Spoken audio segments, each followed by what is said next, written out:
insan yang ada di hadapan kita ini, ketika itu PS 1.0, Menteri Dalam Negeri ketika itu Muhyiddin Yassin, Perdana Menterinya Atok. Kedua-dua ini mahu mengharamkan UMNO. Insan dan sosok inilah yang berhormat Datuk Seri Anwar Ibrahim ketika itu yang tidak pun bersama dengan kita atas prinsip bahawa perbezaan pendapat diizinkan, tetapi namun nak haramkan UMNO tidak sekali. Inilah hero kita yang hingga UMNO terus hidup bersama-sama ini. Saya yakin beliau akan cerita. Sebab Datuk Seri Zahid diugut bubar UMNO, kalau tidak kamu kena. Ini tokoh dan pejuang. Dia tahu diugut. Kalau masa itu dia bubar UMNO, tak ada pendawan. Tapi Zahid pilih apa? Dia pilih prinsip, aku setia hadapi risiko asalkan UMNO diselamatkan. Gagal itu jumpa saya. Saya dengar dia nak haramkan. Ini saya dah tegang dulu. Saya pergi jumpa Kassim Muhyiddin di rumah. Saya kata betul ke nak? Dia kata betul. Saya parah, tu mak dia. Baik.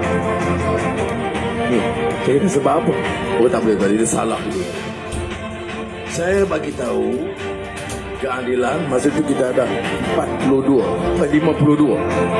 51 ahli parlimen tidak bersetuju.